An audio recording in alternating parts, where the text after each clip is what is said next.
Le serpent était le plus rusé de tous les animaux des champs Écoutez très bien, vas-y. que l'Éternel Dieu avait fait.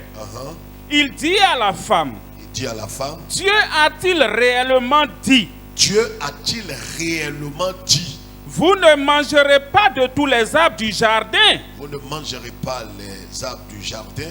La femme répondit au serpent, Oui. nous mangeons du fruit des arbres du jardin. Mais quant au fruit de l'arbre qui est au milieu du jardin, Dieu a dit, vous n'en mangerez point et vous n'y toucherez point de peur que vous ne mouriez. Vas-y. Alors le serpent dit à la femme, vous ne mourrez point, mais Dieu sait que le jour où vous en mangerez, vos yeux s'ouvriront et que vous serez comme des dieux, connaissant le bien et le mal.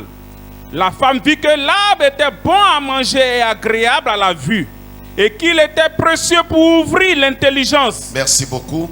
On va rester debout et nous allons lire Luc chapitre 4, si vous permettez. Luc chapitre 4, le verset 1, si vous prenez note.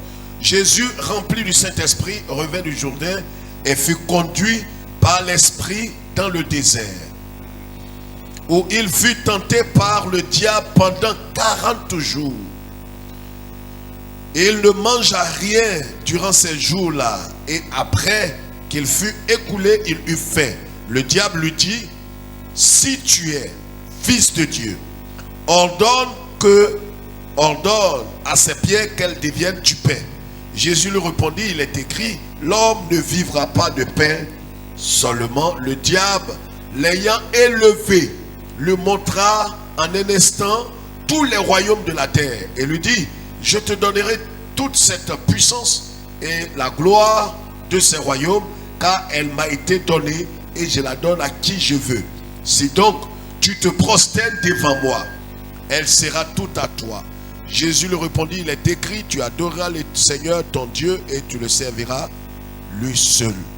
Le diable le conduisit encore à Jérusalem, le plaça sur le haut du temple et lui dit, si tu es fils de Dieu, jette-toi d'ici en bas, car il est écrit, il donnera des ordres à ses anges à ton sujet, afin qu'ils te gardent. Et ils te porteront sur les mains, de peur que ton pied ne heurte contre une pierre. Jésus lui répondit, écoutez très bien, il est dit, tu ne tenteras point le Seigneur ton Dieu. Après l'avoir tenté de toutes ses manières, le diable s'éloigna de lui jusqu'à un moment favorable. Asseyez-vous.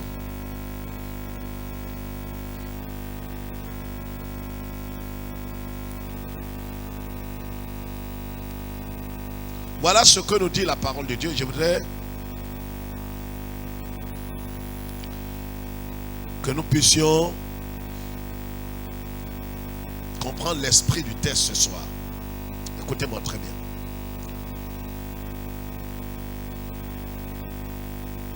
Dans le jardin d'Éden, le passage que nous l'avons lu plus d'une fois dans notre marche chrétienne. Il est question d'Adam et Ève qui avaient été créés par Dieu, placés dans le jardin d'Éden pour jouir du bonheur, de la grâce, de la bonté de Dieu. Dieu ne fait rien sans condition. Je voudrais que vous sachiez ça très bien. Dieu bénit. Et quand Dieu décide de bénir un homme, de bénir l'humanité, le Seigneur a toujours ce que nous appelons des principes. Il établit des principes. Dieu a dit à l'homme, tu mangeras de tous les arbres du jardin, mais pour ce qui est de l'arbre de la connaissance du bien et du mal, tu n'en mangeras point. Et l'homme doit se soumettre sans raisonner. Le problème que nous avons, depuis plus de 2 mois, un mois et demi maintenant, nous sommes en train de parler des ruses et des subtilités de Satan. Vous savez, c'est bon de prier, de jeûner, de prier, de jeûner, de briser les œuvres des ténèbres, mais c'est bon de connaître les ruses et les subtilités de Satan, parce que la Bible dit que nous n'ignorons pas ses desseins envers nous. Le diable a un projet envers nous. Le diable a un plan. Le diable a des techniques, a des tactiques contre nous. Pour nous amener à nous rebeller contre Dieu, à nous soulever contre Dieu, à nous séparer de Dieu. Il a un projet. Nous avons vu avec les hommes, les enfants d'Israël, quand il a suscité Balaam. Là, qu'est-ce qu'il va dire? Ce soir, je voudrais parler d'une âme, d'une autre âme que Satan utilise. Et Satan peut t'affaiblir. Il peut te paralyser spirituellement parlant. C'est ce que j'ai appelé vaincre l'âme fatale du malin. Vaincre l'âme fatale du malin. Ça veut dire que Satan fait toutes ces choses. Il a une âme. Et parmi toutes les âmes qu'il a, il a des âmes qui sont des âmes particulières. Et l'une de ces âmes que nous allons voir ce soir. La Bible dit que Dieu, quand il a dit à Adam et Ève, ne mangerez pas de ce fruit-là, le diable est venu et il va faire un exercice avec l'homme. Voilà comment est-ce qu'il a amené plusieurs à être déchus. Il a amené plusieurs à être déconnectés de Dieu, a amené plusieurs à ne plus être sous l'autorité de la parole. Or, la Bible dit qu'au commencement n'était pas le miracle, au commencement n'était pas autre chose que la parole. Au commencement était la parole. Et tout chrétien qui veut avoir la victoire, veut triompher, veut vaincre, ce n'est pas en parlant en langue, hein? Ce n'est pas par le jeûne, c'est par la connaissance de la parole de Dieu. Et quiconque va ignorer la parole de Dieu peut tomber en transe, peut parler en langue, peut glisser, peut faire, mais n'aura pas la victoire. Je vais vous choquer peut-être ce soir. Il arrive très souvent au pasteur de dire la puissance de la prière. C'est immoral de dire ça. Tous les grands pasteurs, ceux qu'on appelle grands, il n'y a pas de grands pasteurs d'ailleurs, il n'y a que le grand Jésus et puis ses serviteurs. Il n'y a pas de puissance. La prière en elle-même n'a pas de puissance propre. La puissance de la prière, ça n'a pas de sens. On le dit, plusieurs le disent, mais bibliquement ça n'a pas de sens. Parce que la prière, on veut l'instrumentaliser. Elle n'est pas une entité en tant que telle. C'est notre communion avec Dieu. Donc elle ne peut pas être puissante en dehors de Christ. Donc Adam, qu'est-ce qu'il va faire? Le diable, il va venir, il va maintenant mettre en cause. Écoutez-moi très bien ce soir. Je ne sais pas ce que tu es en train de traverser. Je ne sais pas ce que tu es en train de vivre. Je ne sais pas peut-être l'épreuve que tu es en train de traverser. L'humiliation que tu es en train de connaître. Le blocage, les attaques, la montagne qui est devant toi. Mais l'une des choses que Satan va faire pour te déconnecter, pour t'aplanir, te détruire, c'est ce qu'il a commencé avec Adam et Ève. Le diable, il agit un peu comme, excusez-moi, comme le chien. Il ne change pas sa manière de s'asseoir. C'est la même technique qu'il a utilisée pour vaincre Adam et Ève. Et quand Jésus est venu, il a utilisé les mêmes techniques. Parce qu'il sait que Jésus est le second Adam. Alors il appelle Ève, il dit à Ève, est-ce que Dieu a réellement dit? La première chose que je voudrais que vous compreniez dans cette âme fatale, c'est que le diable va mettre en doute la parole de Dieu dans votre cœur. Écris ça si tu veux. Il mettra en doute, pas que la parole de Dieu ne soit pas vraie, mais il va mettre en doute dans ton cœur la véracité de la parole de Dieu. Est-ce que Dieu a réellement dit ça? Tu es sûr?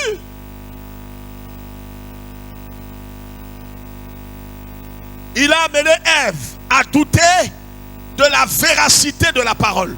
Est-ce que Dieu a réellement dit ça? Tu es certain? Tu es sûr que Dieu a dit de ne pas boire? Mais pourquoi est-ce que beaucoup boivent? Dieu a réellement dit que tu n'auras pas de copains?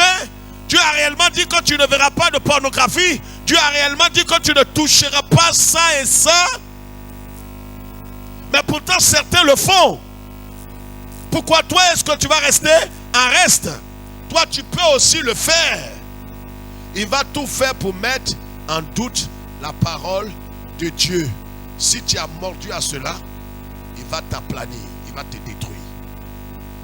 Ce qui a amené la chute d'Adam et Ève, c'est qu'il a mis en doute la parole de Dieu dans leur cœur. Ils ont mordu à la maison. Quelqu'un m'entend? Et quand Jésus est venu, le même diable qui ne change pas ses stratégies, il est venu encore avec la même parole pour dire à Jésus, si tu es le Fils de Dieu, écoutez-moi très bien. Et pourtant, Jésus au baptême, son Père dans les cieux a dit, celui-ci est mort. Répondez-moi, tu me regardes. Le tout, c'est pas de me regarder qui est important. Il faut écouter la parole et tu peux répondre. Le Père a dit quoi? Celui-ci, dis le plus fort. Celui-ci, en qui? C'est le Père qui a parlé. Écoute-moi bien. Ce n'est pas que les sorciers soient puissants. Enlevez cette banalité-là dans votre esprit. Tous ceux qui sont focalisés sur les sorciers, c'est des gens qui finissent mal.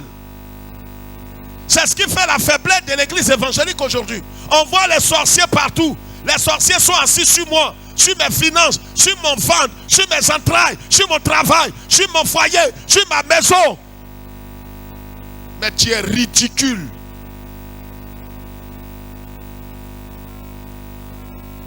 Un chrétien qui voit les sorciers partout, c'est un chrétien misérable, malheureux. Et c'est ce qui aujourd'hui, c'est ce qui fait que des prophètes de malheur sont grands et replets. Pourquoi? Parce qu'ils trouvent des gens mal affermis comme certains d'entre nous, qui voient les sorciers partout, qui font l'apologie, la louange. Si les sorciers sont assis sur toi, mais c'est que Jésus n'est pas en toi. Dis frère, comment?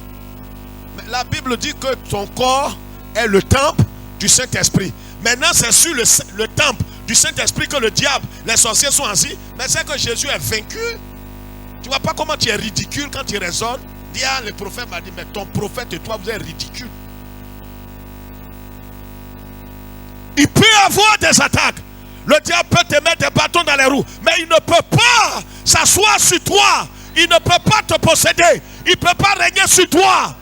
Il peut t'attaquer. Le Seigneur a dit, il va nous attaquer. Mais il ne peut pas te maîtriser. Il ne peut pas te contrôler. Je suis possédé. Je suis venu, on ne m'a pas fait ma délivrance. Regarde comment. Tu t'entends parler? Tu es l'un des chrétiens les plus ridicules. Possédé, tu sais ce que ça veut dire? Si Jésus est en toi, aucun démon ne peut encore rentrer en toi. Posséder veut dire maîtriser, contrôler, assujettir. Mais Jésus ne peut pas être dans ton cœur et quelqu'un vient contrôler l'endroit où il est. Tu vois pas? Et les gens, ils mangent avec ça, les prophètes mangent. Je crois que tu ne seras pas l'un de ces chrétiens bidons qui va nourrir ses pasteurs et ses prophètes. Dis à celui qui est à côté de toi, n'est pas peur. Dis, j'espère que ce n'est pas de toi il parle comme ça. Dis-lui, j'espère que ce n'est pas de toi il parle. La première chose, c'est de cela. Mettre en doute la véracité. C'est-à-dire, le diable va te faire croire que la parole, ce que tu as entendu, ce n'est pas vrai. Dieu n'a pas dit ça. Ça ne va pas marcher. Va emprunter des raccourcis. C'est l'une de ces armes les plus fatales, les plus graves. C'est ce qu'il a pris pour avoir Ève. Quand il a dit ça, voyez, la deuxième chose, ne discutez jamais de la parole de Dieu avec le diable. Il y a des gens qui... La parole de Dieu n'est pas faite pour être discutée. La parole de Dieu est faite pour être obéie. Quelqu'un m'entend? La parole n'est pas faite... Ce n'est pas un débat. Tu discutes avec qui? Ce n'est pas sur la parole de Dieu. C'est pourquoi Jésus, à chaque fois que le diable est venu en Luc chapitre 4, qu'est-ce que Jésus a dit? Il est écrit. Point trait. Ce n'est pas un débat. Il va venir par des cercueils, par toutes sortes de choses. Il va venir avec des corbières, des quoi. Il va se réveiller le matin et il va te dire non, tu vas mourir. Dis-lui, je ne peux pas mourir, tu ne peux rien contre moi. Dis frère, comment ça? La Bible déclare dans Ésaïe 54 que toute âme forgée contre toi sera sans effet. Et si tu vois des complots qui sont en train d'être ourdis contre toi, ça ne viendra pas de moi. Oh, c'est ce qui vient de l'Éternel qui ne peut pas être contrecarré. Mais ce qui vient de Satan peut être contrecarré. Et je t'annonce que tu as l'autorité de contrecarrer toutes les œuvres des ténèbres au nom de Jésus. Le diable, c'est un menteur. Non, il n'y a plus d'espoir pour toi. Qui t'a dit ça? Il va te dire non, c'est terminé. Tu as vu pourquoi la maladie là se promène? La maladie, quelle maladie? Maladie, quelle maladie? Jésus a vaincu la maladie. Jésus dit celui qui détruit le temple de Dieu, Dieu le détruira. La maladie qui est localisée dans l'habitation de Jésus là, je t'annonce qu'elle est morte. La racine est morte. Ne te laisse pas intimider. Alléluia. Donc il ne faut pas discuter de la parole de Dieu. Celui qui veut avoir la victoire, qui veut vaincre les ruses, les subtilités, les tactiques de Satan, premièrement, il ne doit pas accepter que Satan mette en doute la véracité de la parole de Dieu. Deuxièmement, il ne doit pas discuter. On ne discute pas sur la parole de Dieu. Quand Satan vient, Jésus lui dit, il est écrit. Il va te montrer des chiens noirs qui sont en train de te poursuivre en rêve. Je parle à quelqu'un. Dis frère dans ça là, mais pourquoi ils me poursuivent? Mais ils ne poursuivent que ceux qui sont vivants. Si toi tu étais dans son camp, pourquoi il va te poursuivre? C'est parce que tu es encore vivant. Et le mystère, c'est qu'il te poursuit pour ne pas t'atteindre. Alléluia. Troisième chose, ne doutez pas de l'amour de Dieu à votre sujet. Parce que quoi? Si Dieu a mis des conditions, ce n'est pas contre votre bonheur. Peut-être tu es en train de traverser une situation triste.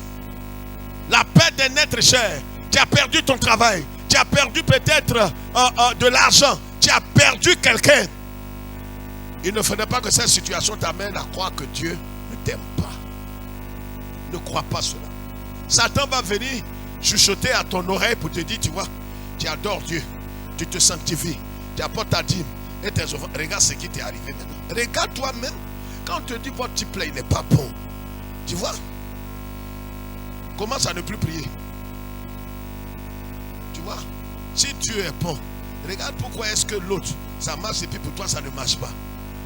Ne doutez sous aucun prétexte. Écoutez-moi très bien s'il vous plaît. Ne doutez sous aucun prétexte de l'amour de Dieu à votre sujet. Ce qui a tué Ève, c'est que Ève s'est dit dans son petit cœur là, que si Dieu, pourquoi Dieu dit de manger tout, et puis l'arbre qui est là, Dieu dit de ne pas manger. Et la Bible dit que Satan, regarde, quand tu veux de quelque chose, Satan va ouvrir tes yeux. Vous voyez pas? Je peux appuyer ça? Dis frère, il faut appuyer ça là.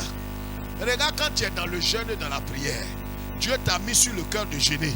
Tu es en train de passer, voici une maman qui est en train de vendre Womi. Dis Womi. Dis Womi.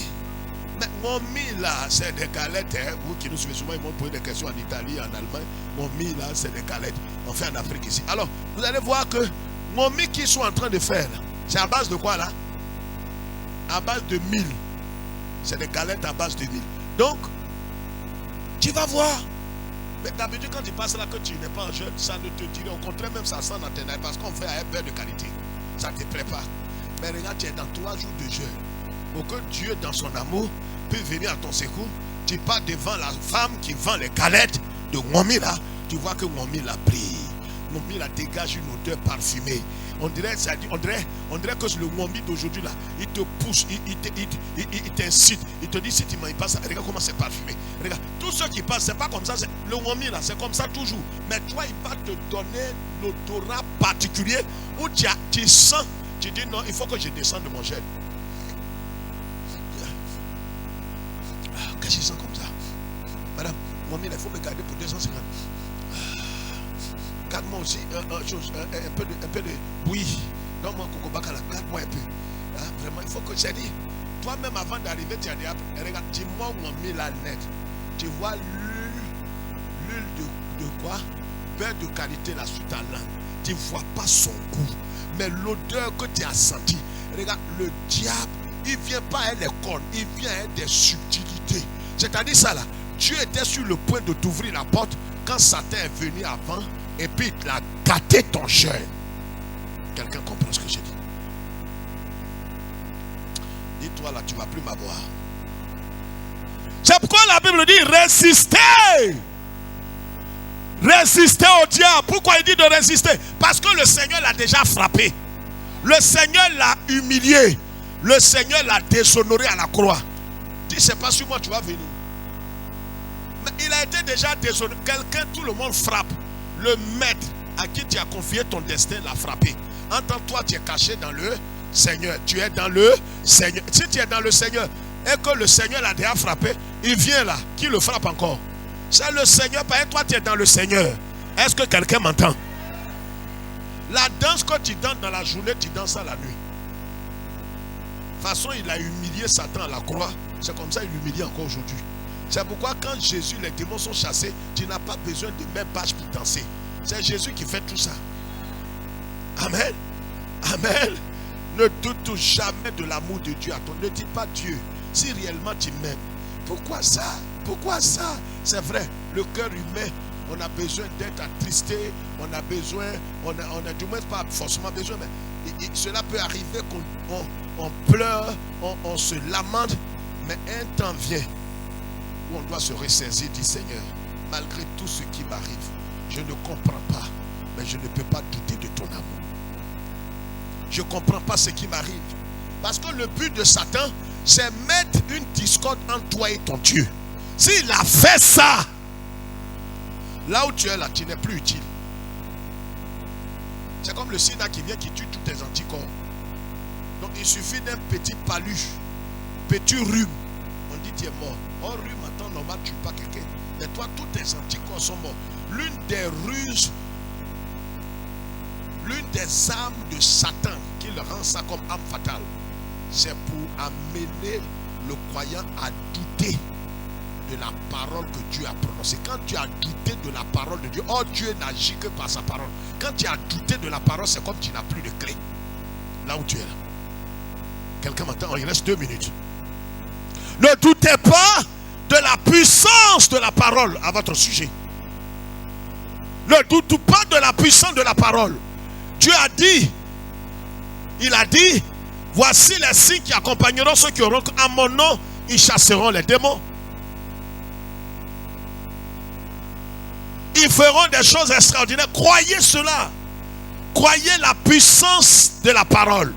Ne doutez, c'est ce qui est arrivé à Adam et Ève. Ils n'ont pas cru. Ils ont douté que si Dieu leur interdit de manger l'arbre de la connaissance du bien, c'est qu'il ne les aime pas. Pourquoi Dieu tu m'interdis ça? C'est que tu ne m'aimes pas. C'est ce que nous tous nous avons eu comme attitude avec nos parents quand nous étions plus jeunes. Ton père te dit ne fais pas ça. Tu as comme l'impression qu'il ne t'aime pas. Mais aujourd'hui, tu te rends compte que ton père t'a toujours aimé. Que si ton père ne t'avait pas interdit toutes ces choses, tu ne serais pas là aujourd'hui. Quelqu'un entend ce que j'ai dit? Certains m'ont dit non, mon papa était trop sévère. Même quand je marche avec un garçon, il me frappait, il me fait. Je suis resté jusqu'à je n'ai pas connu garçon. Quand tu parles là, c'est bon ou bien c'est pas bon? Tu allais avoir 4 enfants à 5 pères. Tu allais penser que j'allais dire 4 pères. 4 enfants et 5 pères. C'est-à-dire il y a un même là, on ne sait pas c'est le papa, c'est l'enfant de qui. Et quand il y en a comme ça là, si ce n'est pas la grâce de Jésus, que tu es venu dans le Seigneur, et puis le Seigneur même, dans sa grande bonté, tu en as 4, on fait quoi? On fait comment avec toi? Il n'y a pas un homme qui aime rester. On veut ce qui est chaud. Dieu t'a préservé, mais tu n'as pas compris que Dieu est passé par ta mère, par ton père, mais tu as vu leur côté dur, tu as vu le côté méchanceté, mais tu n'as pas vu le côté préservation. Dis que Dieu bénisse mes parents. Ne doutons pas de la puissance de la parole. Amen. C'est quel point? Le dernier point, qui est le plus grand. Ne doutez pas de votre identité. Ne permettez pas à Satan de vous faire douter de votre identité. Ça, c'est l'âme fatale de Satan. Vous savez ce qu'il a dit à Jésus? Lui-même, quand Jésus était baptisé, il était au Jourdain. Il était là ou bien il n'était pas là? Il n'y a pas un endroit où il ne manque pas. Il ne manque pas un endroit. Donc, quand on baptisait Jésus, il était là. Oh, c'est devant lui que le Père a dit, celui-ci que vous voyez là, c'est mon fils bien-aimé, j'ai mis tout mon amour en lui. Tout mon amour, je n'ai pas d'autre amour encore, tout est en lui, tout est localisé en lui. Mon affection est en lui. C'est mon fils, mon unique fils. Regardez, après le baptême, 24 heures après, quand Jésus a été baptisé net, il allait comme le Saint-Esprit dit non, va dans le désert. Or, dans le désert, il n'y a pas de vie. Regarde, quand Dieu veut t'amener dans une profondeur, l'endroit où il te conduit, ce n'est pas d'abord dans les palaces. Il va te conduire par le chemin du désert. Où tu regardes autour de toi, tout asséché. Tu ne comprends pas. Tu dis, mais Seigneur, je parle en langue, je prophétise, Dieu sait ça. Jésus, l'onction est venue sur lui sans réserve. Mais le Saint-Esprit ne l'a pas conduit dans les palaces pour aller prendre un goûter, un dîner, un déjeuner, un mouton braisé. Il le conduit dans un... Les gens disent, frère, il faut appuyer ça. Dis, appuie ça fort. Les gens disent, mais pasteur, je suis rempli du Saint-Esprit. Et c'est quand l'onction est descendue sur moi. J'arrive à la maison. Ce qui m'étonne même, c'est où j'ai été baptisé dans le Saint-Esprit et pas là. J'arrive à la maison. Mon mari même est bagatté. C'est ce côté que je n'ai pas compris. Tu es fou ou bien quoi? Ça ne va pas dans ta tête. Jésus, quand il a été baptisé, l'Esprit l'a conduit où? C'est désert, il n'y a pas vie. Désert, c'est toutes sortes de quoi? De quoi? Difficultés, des épreuves incompréhensibles. Comment quelqu'un, regarde, quand tu es dans la présence, quand tu viens à l'église, que tu es dans la présence de Dieu, tu arrives chez toi, tu es surpris qu'il y a une opposition qui t'attend. Quelqu'un a vécu ça? C'est-à-dire le jour où tu es content comme ça, jusqu'à tu es rempli de, tu te dis, ah, Seigneur, que cette soirée-là, soit non, Seigneur, depuis le matin, la joie est dans mon cœur. Seigneur, l'onction est là. Une petite situation, petit appel. Toute ta joie la tombe comme 4. Oh, Dieu voulait te tester pour voir tes vraies motivations. Et conduit Jésus pas au restaurant, pas dans un hôtel, pas dans un restaurant de gloire. Il le conduit parce que son destin passe là-bas. Quelqu'un m'entend? Dans le désert. Arrivé dans le désert, il est allé dans le... Comme il est le second Adam.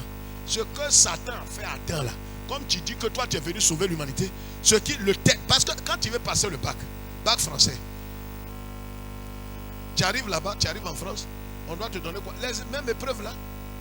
Jésus est descendu, on dit, ah, tu es venu pour sauver l'humanité. Bon, allons à l'école là. Ce que Satan a pris pour terrasser Adam et Ève là, allons, tu vas subir la même épreuve. Sans test, il n'y a pas d'attestation. Il est allé, Jésus il est allé à l'examen dans le désert, 40 jours. De la même manière qu'Israël a fait 40 ans. Ils ont été éprouvés, ils ont échoué. Jésus est venu pour que leurs 40 ans là, Jésus rectifie tout. En 40 jours, Jésus est dans le désert. Même cré-cré, il ne gagne pas. Et regarde, l'onction est sur toi. Tu parles en langue, tu vois des visions. Tu pries pour des gens, ils sont guéris. Mais toi-même, ta situation, tu te demandes, Seigneur, où tu m'amènes même? Où tu m'amènes? Regarde, j'impose les mains aux femmes. Elles ont des enfants. Mais moi-même, c'est quoi? Où tu m'amènes? Où tu m'amènes? Le créateur du ciel et de la terre dit, frère, il faut appuyer ça et puis tu vas finir. Mais qui a fait descendre la manne? C'est lui qui a arrêté la Yeshua. Du pain, il fait pleuvoir ça comme ça. Lui-même, il est dans le désert. Père, il ne gagne pas. L'onction sera sur toi. Mais comme Dieu veut atteindre un but, ce que les autres trouvent là, toi, tu ne trouves pas. Est-ce que vous savez ce qu'il faut faire? C'est ce qu'on va voir vendredi prochain.